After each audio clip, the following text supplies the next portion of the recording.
안녕하세요. 시골자들 그 첫 번째 컨텐츠를 진행하게 될 최 부장이라고 합니다. 저는 이번 시간에 여러분과 지난 3월에 있었던 FMC에 대해서 리뷰를 해보고자 합니다.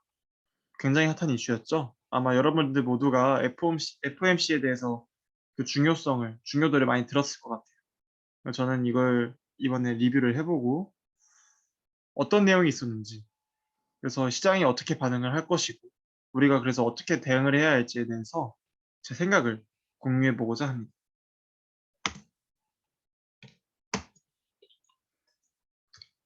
먼저 본격적인 내용에 진입하기 전에 금리와 주가가 어떤 관계를 갖고 있는지에 대해서 언급을 해야 될 것 같아요. 이거를 짚고 넘어가야 우리가 왜 FMC에 집중을 하는지, 왜 연준의 통화 정책이 그렇게 중요하다고들 하는지, 연준 의장인 파월이 선택한 단어의 뉘앙스, 논조가 어땠는지까지 막 파고들면서 시장이 반응을 하고 출렁이는지 알 수 있겠죠. 일단은 이 개념을 볼 때 제일 중요한 거는 여기 빨갛게 적어놓은 기대 수익률이라는 개념이에요. 기대 수익률은 뭐 자본자산 결정 모형 등등 여러 가지 이론과 여러 가지 측면으로도 저희가 구해볼 수 있지만 저는 여러분들한테 그리고 우리에게 가장 친숙할 PER이라는 개념을 통해서 설명해 보고자 합니다. PER은 모두가 알다시피 현재 주가를 주당 순이익인 EPS로 나눈 값을 의미합니다. 즉 다르게 말하면 현재의 시가총액을 지난 한 해 동안 해당 기업이 벌어들인 돈으로 나눈 그 배율을 의미하는 것이죠. 이를 거꾸로 뒤집으면 어떻게 될까요? PER의 역수는 당연히 EPS를 주가로 나누는 값일 것이고, 다르게 말하면 기업이 한 해 동안 벌어들인 순이익을 현재의 시가총액으로 나눈 값일 것입니다. 그러면 여러분들이 PER이 20배인 기업에 투자를 한다고 가정을 해봅시다. 이게 무슨 의미일까요? 사실 여러분들은 그리고 우리들은 별 자각 없이 PER 20배, 30배인 기업에 투자했겠지만 다르게 생각해보면 이는 굉장히 위험한 행위일지도 모릅니다. PER이 20배라 함은 지난 한 해 동안 기업이 벌어들인 만큼 기업이 향후에도 매년 그렇게 똑같이 벌어들인다고 가정을 하면 제가 지금 이 기업의 주식을 샀을 때, 즉 이 기업에 투자했을 때 내 목만큼 기업이 순이익을 벌어들이려면 20년이 걸리는 의미예요. 즉 내가 투자한 자금을 기업이 그만큼 회수하는 데까지, 사업을 통해서 회수하는 데까지 20년이 걸린다는 게 그 해당 기업의 PER이 20배라는 의미입니다. 우리가 20배, PER 20배를 받고 있는 기업에 투자하고 있으면 그런 의미였던 것이죠. 생각보다 굉장히 위험한 행위라고 생각이 들죠. 그럼에도 불구하고 PER이 높은 기업들이 거래되고 있는 이유는 무엇일까요? 이는 당연히 지난 한 해 동안 벌어들인 만큼 향후에도 벌어들이는 것이 아니라 더욱더 다이나믹하게 급증한 만큼 순이익을 벌어들일 것이라고 우리가 기대하기 때문이죠. 즉, 성장률이 높을 것이라고 생각하기 때문입니다. 일반적으로 고성장하는 기술주, 성장주 기업들이 높은 PER을 받고 있는 게 왜 그런지 아시겠죠? 그럼 다시 한번 돌아가서 PER의 역수에 대해서 제가 잠깐 언급을 했었는데요. PER의 역수는 무슨 의미일까요? PER이 20배일 때 PER의 역수는 20분의 1일 것입니다. 즉, 이는 현재 주주가 주가 수준에 투자를 했을 때 그 돈으로 주주가 투하한 자본으로 해당 투자 금액 대비해서 기업이 벌어들이는 이익의 퍼센티지를 의미합니다. 다른 말로 하면 우리의 기대 수익률이라고 할 수 있죠. 이 기업에 투자를 했을 때 이 기업은 내가 투자한 돈으로 향후에 순이익을 벌어들여서 나한테 떨어질 만큼 줄 이익의 퍼센티지가 그 정도다라고 벌어보시면 됩니다. 너무 말을 어렵게 했나요? 쉽게 생각해서 PER의 역수는 우리가 해당 기업을 바라보는 시선, 해당 기업에 기대할 수 있는 수익률이라고 이해하시면 됩니다.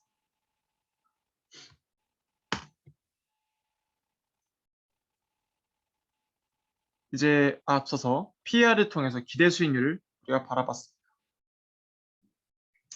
여러분, 기대 수익률이 높고 기대 수익률이 낮음은 무엇을 의미할까요? 기대 수익률이 높다는 것은 우리가 해당 기업을 볼 때 더 깐깐한 시선을 견지한다는 것입니다.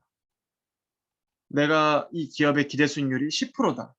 그러면은 이 기업은 그냥 저한테 10%씩만 떨어질 만큼 벌어주면 되는 거예요. 근데 어떤 기업에 대한 기대 수익률이 30%다. 그럼 그 기업은 제가 투자한 대비로, 투자한 보상으로 저한테 30%씩만큼 떨어뜨려 줘야 되는 거예요.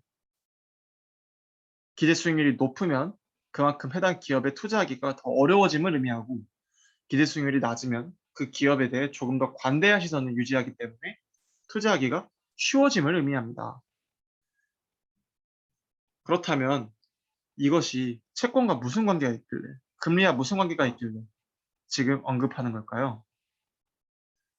주식시장의 대초점에 있는 것은 일반적으로 채권시장입니다. 채권시장은 위험이 적죠. 특히 국채, 그중에서도 미국채의 경우 거의 위험이 0에 수렴합니다. 부도날 가능성이 없으니까요. 반면 주식은 고위험 자산군에 해당합니다. 기업이 부도날 수가 있고, 부도나지 않는다고 하여도 배당을 지급하지 않을 수도 있거든요. 그렇기 때문에 일반적으로 우리는 주식에 대해 기대 수익률이 채권 대비해서 높습니다. 채권보다 더 높은 수익률이 보장되어야 투자를 단행할 수 있는 것이지요. 그런데 지난 한 해 무슨 일이 벌어졌습니까? 팬데믹 이후 막대한 유동성이 공급되며 채권 금리가 바닥을 치게 됐습니다. 여기 제가 화살표 그려놓은 것처럼 말이죠. 채권 금리가 바닥을 치게 되자 이제 위험을 추구하지 않던 위험 회피 성향의 자금들이 너무 낮은 금리로 인해서 더 이상 채권에 머물 수 없게 된 것입니다. 원래 채권 시장에 머물던 자금들은 주식시장에 잘 넘어오지 않았겠지요. 위험이 더 높으니까요. 요구 수익률이 그만큼 높으니까요. 주식에 대해서. 그런데 채권 금리가 바닥을 치자 자산 증식이 적극적으로 이루어질 수 없기 때문에 이들의 기대 수익률이, 주식에 대한 기대 수익률이 낮아지게 된 것입니다. 이전에는 야, 내가 주식하려면 30%는 나한테 떨어져야지. 안 그러면 안 해. 했던 사람들이 금리가 너무 낮아지니까 야, 이거 15%만 줘도 내가 할게. 로 조금 더 위험 선호적인 성향으로 바뀌게 된 것입니다. 주식에 대한 기대 수익률이 낮아졌다고 볼 수 있고, 더 쉽게 얘기하면 주식에 대해 조금 더 관대해질 수밖에 없었다라고 이해할 수 있겠네요. 이 아래 그래프를 보면 이해가 더 빠를 것입니다. 기본적으로 위험 선호형의 사람들은 한 단위의 위험이 증가함에 따라서 수익의 증가폭은 그렇게 크지 않아도 됩니다. 기본적으로 위험을 선호하니까요. 반면에 위험을 회피하는 성향의 사람들은 위험이 한 단위 커짐에 따라 더 다이나믹한 수익의 증가를 기대하게 됩니다. 그래야 내가 더 위험이 높은 자산에 투자한다. 이런 의미인 것이죠. 그런데 채권 금리가 바닥을 치게 되면서 유동성 공급에 따라 이렇게 금리가 바닥을 치게 되면서 기존의 위험 회피형적인 성향의 사람들의 그래프가 이렇게 조금 더 위험 선호형인 방향으로 움직이게 된 것입니다. 이에 따라서 주가는 작년에 랠리를 이뤄낼 수 있었던 것이죠. 특히 다이나믹한 성장을 보인 것이 바로 나스닥이었습니다. 왜일까요? 나스닥은 기술주, 소위 성장주 위주의 지수입니다. 성장주들이 금리 낮음에 따라서 주식에 대한 기대 수익률이 낮아지고, 그러면은 그 수혜를 가장 많이 보게 될 것이다 라는 결론을 볼 수 있겠네요. 왜 성장주들이 기대 수익률이 낮아진 것에 대한 수혜를 가장 도드라지게 볼 수 있었을까요? 우리는 일반적으로 기업을 밸류에이션 할 때 과거에 해당 기업이 벌어들인 순위, 과거에 해당 기업의 실적을 바탕으로 값어치를 매기지 않습니다. 그것이 아니라 미래에 해당 기업이 얼마나 벌어들일지를 바탕으로 미래를 전망하면서 밸류에이션을 하죠. 성장주들은 당연히 미래에 더 높은 성장을 할 수 있을 것으로 기대되기 때문에 미래의 성장치를 현재로 끌어와서 할인을 함으로써 현재 가치에 반영하게 됩니다. 그러기에 성장률이 낮은 비교적 사양 산업에 있거나 이기가 없는 기업들보다도 더 높은 밸류에이션을 유지할 수 있었다고 이해해도 됩니다. 그런데 작년에 막대한 요소수에 들면서 주식에 대한 기대 수익률이 낮아지자 이런 미래에 벌어들일 이익을 현재로 끌어오는 과정에서 조금 더 시선들이 관대해진 것이지요. 다르게 말하면 할인율이 낮아진 것입니다. 즉, 미래에 똑같이 지금 100억을 순이익을 내던 기업이 1년 뒤에 200억, 3년 뒤에 400억 이렇게 똑같이 벌어들일 것이라고 예상이 되는 상황임에도 불구하고 원래 이 기업에 투자를 했던 사람들이 요구 수익률이 10%였는데 5%로 낮아지게 됨에 따라서 이 미래 이익을 현재로 땡겨와서 밸류에이션을 할 때 할인이 적게 들어가게 된 것이지요. 그러다 보니 성장주 위주의 기업들은 고밸류에이션, 고퍼를 유지할 수 있었고 합리화할 수 있었고 오히려 더 강화할 수 있었던 것입니다. 반면에 비교적 미래에 대한 성장이 크게 기대되지 않는 기업들은 그만큼 큰 주가의 차이가 존재하지 않았겠죠. 이게 작년까지의 주가 흐름이었습니다. 그런데 요 근래에 2021년 들어서 미국의 금리가 가파르게 오르고 있습니다. 이에 대해서는 여러 가지 이유가 있고 또 이를 구조적인 추세로 보느냐 아니면 단기적인 추세로 보느냐에 따라서 설왕설래가 왔다 갔다 하고 있습니다. 인플레이션의 영향도 있겠고 구조적으로 경기가 턴어라운드 한다고 보는 사람도 있고 하지만 이거는 단기적인 기저효과에 의한 인플레이션이 오르는 것의 영향이다라고 보는 사람도 존재하지. 이에 대해서는 나중에 다루기로 하고 어쨌든 현재 금리가 가파른 속도로 올라오고 있는 것은 사실입니다. 우리가 실제로 목도하고 있는 사실이죠. 이에 따라서 나스닥 또한 조정을 겪게 되었습니다. 왜일까요? 방금 말한 내용들의 정확히 반대 케이스라고 이해하시면 됩니다. 금리가 다시 조금씩 정상화됨에 따라서 주식 투자하는 사람들의 기존에 좀 더 회피적인 성향을 갖던 사람들의 기대 수익률이 전반적으로 높아지게 된 것이죠. 그래서 작년 내내 우호적인 밸류에이션을 받을 수 있었던 성장주들이 조금은 더 적대적이고 조금은 더 엄격한 잣대로 평가받게 되면서 기존에 높았던 밸류에이션이 조금씩 낮아지게 되면서 그 소화 과정이 있는 것입니다. 이게 지금까지 금리와 주가의 관계라고 할 수 있겠네요. 그러면 이제 서학개미 여러분들이나 그리고 국내 많은 투자자분들이 성장주에 대해서 많은 좋은 시선을 가지고 있고 특히 작년 한 해 좋은 기업들이 있기 때문에 지금도 많은 투자를 단행하고 있습니다. 그렇기 때문에 우리는 더욱더 금리의 향방에 대해 집중을 해야겠네요. 금리가 계속 가파르게 상승한다면 이들은 안 좋을 수밖에 없으니까요.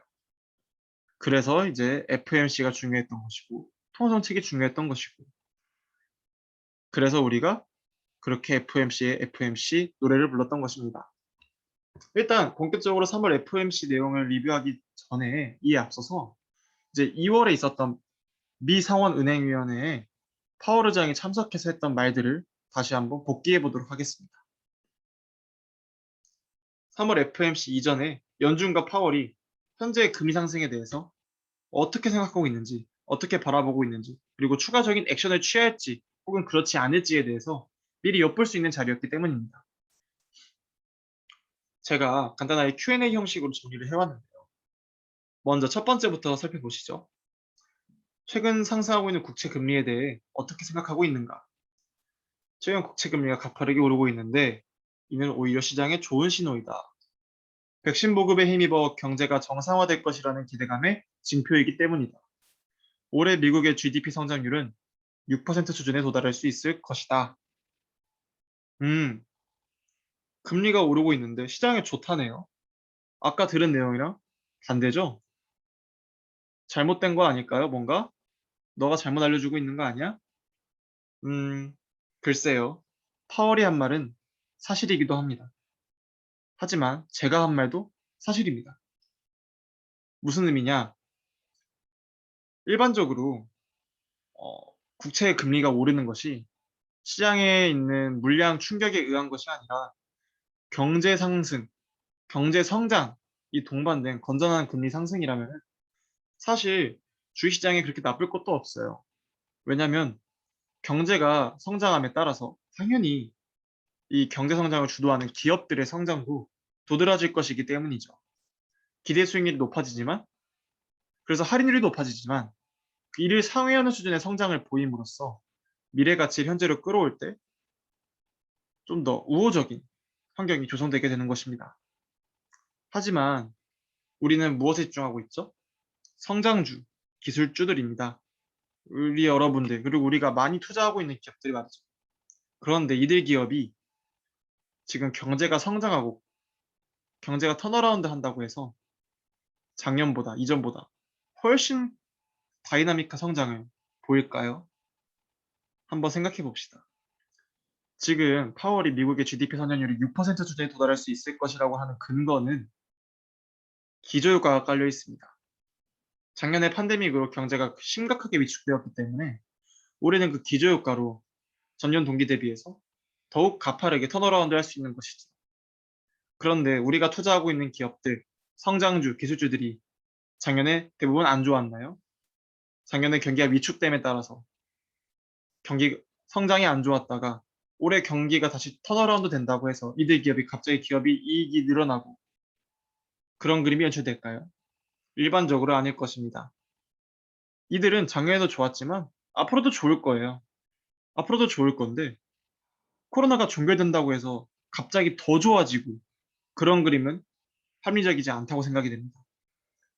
금리가 오르는 것이 경제 성장이 동반된 것이고 그래서 경제 성장이 동반되기 때문에 기업의 이익이 급격히 늘어나서 시장에 좋을 것이다 라는 말은 소위 컨택트 혹은 작년 팬데믹 상황에서 조금 눌려 있다가 경기가 반등하고 정상화됨에 따라서 급격하게 성장을 이뤄낼 그런 기업들에게만 적용되는 사항이 아닐까요? 저는 그렇게 생각합니다.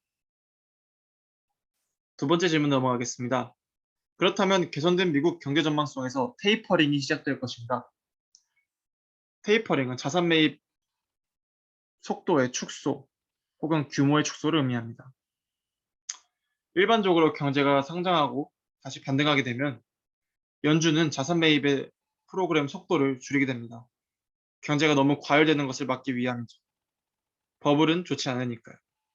하지만 연준은 버블은 건축되고 있지 않고 자산 매입 프로그램의 속도는 유지될 것이다. 지금 경제 전망이 개선되고 있지만 우리는 실제로 이거를 관측한 후에 행동으로 옮길 것이다. 라고 밝혔습니다. 당장은 자산 매입 축소를 걱정할 필요가 없다라고 시그널을 준 것이지. 세 번째, 바이든 행정부가 대규모의 부양책을 시사하는 와중에 이에 영향을 받아 국채 금리가 튀어오르고 있다. 대규모 부양 정책을 위해서 국채 발행을 통해 자금을 조달해야 함을 고려하면 최근의 국채 금리 상승이 부담스러울 것 같은데 연준이 추가적인 지원을 해줄 가능성은 없는지. 즉, 미 행정부에서 큰 규모의 부양책을 시행하려 하는데 이 재원을 전부 다 국채로 조달하게 됩니다. 근데 국채로 조달할 때 결국에는 국채를 발행해야 하기 때문에 지금처럼 금리가 오르고 있으면은 국채 발행에 부담이 되지 않겠느냐. 너무 금리가 높으니까 이자 부담이 커지는 거 아니냐. 그러니까 연준이 이것 좀 사서 국채를 사가지고 현재 금리에 좀 눌러줘야 되는 거 아니냐. 그럴 계획 없냐? 라고 물어본 것이지. 요약을 하면은 파월은 추가적인 지원을 해줄 계획이 없다고 밝혔습니다. 현재 수준의 금리는 미 행정부에게 부담스럽지 않다라고 밝힌 것이지요. 즉, 금리 상승을 용인하겠다라는 말입니다. 이게 어떻게 금리 상승을 용인하겠다는 거냐? 자산 매입을 축소한다고도 안 했고, 뭐, 그렇게 안 좋은 말 한 건 아니지 않느냐? 할 수 있는데, 사실, 돌고 돌아서 말한 거지, 조금 더 직관적으로 생각을 하면은, 현재 수준의 금리 정도는 괜찮다. 경기 반등이 동반된 거 있기 때문에, 건전하다. 좀 몰라도 상관없다. 좀 몰라서 나스닥 빠져도, 뭐, 그거 가지고 우리가 뭐 더 해줄 의무가 있느냐? 나스닥 좀 빠지는 게 뭐 그리 큰 문제냐? 뭐 이렇게 바라볼 수도 있겠네요. 조금 더 과격하게 말을 하자면. 어쨌든 파월은 금리 상승을 용인하겠다는 시그널을 시장에 준 것입니다. 실제로 이후 금리는 더욱 오르게 되었고 시장은 더욱 조정을 받은 바 있습니다. 이에 따라서 3월에 있을 FOMC에 대해서 더욱 그 기추가 주목되었던 것이지요. 그럼 이제 3월 FOMC 내용으로 넘어가겠습니다. 3월 FOMC에서 파월은 이렇게 말했습니다. 테이퍼링에 대한 논의는 없다. 23년까지 기준금리 인상은 없다. 인플레이션율이 단기적으로 2%를 넘어도 용인하겠다. 이거 어디서 본 내용들 아닌가요? 여기서 본 거랑 거의 같습니다. 특히 인플레이션율이 단기적으로 2%를 넘어도 용인하겠다는 말은 이미 작년 9월부터 했던 말이에요. 기준금리 인상은 없다고 했지만 시장에서는 애초에 기준금리 인상에 대해 크게 우려하지 않았습니다. 테이퍼링도 당연히 걱정하지 않았지요. 시장에서 원하는 거는 단기물 위주로 국채를 팔고 그 돈으로 장기물을 매입해서 장기물금리 좀 낮춰주는 수익률 곡선을 좀 더 평탄하게 플랫하게 만들어주는 그런 조치를 원했고요. 혹은 수익률 곡선 제어 같은 좀 적극적인 통화 정책을 구사할 것을 요구했습니다. 하지만 파월은 기존의 입장을 원론적으로 반복한 것에 불과한 말을 했던 것입니다. 즉, 금리 상승을 용인하겠다라는 것입니다. 하지만 직후 나스닥은 조금 반등에 성공했습니다. 왜일까요? 시장 한편에서는 너무나 빠르게 경기가 반등하고 있기 때문에 연준이 혹시나 기준금리를 조금 더 빠르게 올리지 않을까 하는 우려가 존재했던 것인데 연준이 23년까지는 기준금리 인상이 없다라고 조금 더 확신을 심어주면서 시장은 한편으로는 안도했던 것이지요. 이에 따라서 바로 그 다음날 이런 자극적인 헤드라인의 기사들이 올라오곤 했습니다. 한숨 돌린 서학개미, 땡큐 파월, 서학개미 이제는 기술주를 담을 때. 맞는 말일까요? 저는 아니라고 생각합니다. 결국 파월이 FOMC에서 했던 말들은 지난 2월 시장이 우려하고 시장이 듣기 싫어했던 말들이랑 똑같은 수준이었어요. 금리 상승을 앞으로도 용인하겠다는 것이고 별로 달라진 내용들이 없습니다. 이에 따라서 나스닥이 반등을 하자마자 바로 그 다음날 국채금리가 10년물 위주로 5%, 6%씩 말도 안 되게 상승을 했고 나스닥은 3% 정도 조정을 받았습니다. 방금 보여드린 헤드라인의 기사들이 무한할 정도로 말이죠. 저는 지금은 펀더멘탈에 집중해야 할 시기라고 말합니다. 여러분들에게 이렇게 말씀드리고 싶어요. 성장주, 기술주 좋습니다. 이들은 트렌드를 주도하는 기업들이고 우리의 생활 양태를 바꿔낼 기업들이고 그렇기 때문에 향후에 시장을 주도할 기업들임을 분명합니다. 시장을 주도하고 우리의 트렌드를, 우리의 움직임들을 바꿔나가겠죠. 하지만 그렇다고 그들을 마구잡이로 바스켓으로 담아갈 수는 없습니다. 작년에는 그런 전략이 괜찮았을지 모르겠어요. 금리가 낮아졌으니까요. 그래서 요구 수익률이 낮아졌으니까요. 그래서 이들 모두가 우호적인 베리에이션을 받을 수 있었으니까요. 하지만 지금은 자산시장이 정상화 과정으로 달려가고 있고 금리가 조금씩 오름에 따라서 사람들의 요구 수익률도 높아지고 있습니다. 이전처럼 그렇게 관대하게 기업들을 바라봐주지 않는다는 것이 그래서 저는 그런 성장주 중에서도 금리 상승에도 불구하고 더욱더 강한 그로스를 향후 보여준 정말로 내가 리서치를 해봤는데 이 기업들은 회자가 강하고 펀더멘탈이 탄탄해 향후에 우리 생각보다 더 가파른 성장이 나올 것이다 라고 생각하는 기업들은 이런 금리 상승을 핑계로 조정을 받고 있을 때 적극적으로 매수하는 것이 유효할 것이라고 생각을 하나 방금 보여드린 이런 기사 제목처럼 그냥 기술주를 담을 때 잘 알아보지도 않고 작년처럼 낙관적인 시선을 통해서 그냥 기술주를 잡는다? 그러다가 자칫 큰 손해를 볼 수도 있을 것이라 생각을 합니다. 저는 여러분들에게 두 가지 전략을 추천해 드리고 싶습니다. 첫 번째로는 경제 정상화와 금리 상승 그 자체로 수혜를 볼 수 있는 기업들, 은행주들이 있을 수 있겠고요. 몇몇 화학주들이 있을 수 있겠고요. 인프라 관련주들이 있을 수 있겠고요. 에너지, 전통에너지 기업들이 있을 수 있겠고요.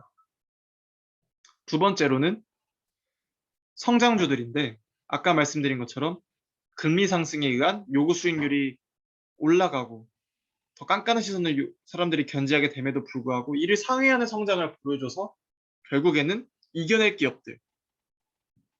그런 기업들은 지금같이 조정 국면에서 싸질 때 과감하게 매수하는 것이 유효할 것이라고 생각을 합니다. 성장주 중에서도 소위 필터링이 일어날 것이라는 이야기입니다. 작년처럼 그렇게 낙관적으로 그렇게 쉽게 수익을 낼 수 있는 장은 아마 이제 없을 것입니다. 우리는 펀더멘털에 집중을 해야 하고 더욱더 리서치에 힘을 써야 하며 정말로 내가 투자한 기업들이 어떤 강점을 가지고 있고 어떤 청사진을 그리고 있는지에 대해서 고민하고 또 고민해야 할 시기입니다. 여러분들 지금 그렇게 하고 계신가요? 혹시 그렇지 않다면 한 번 더 고민을 해보는 것이 좋을 것입니다. 여기까지 시골자들의 최부장이었습니다. 감사합니다.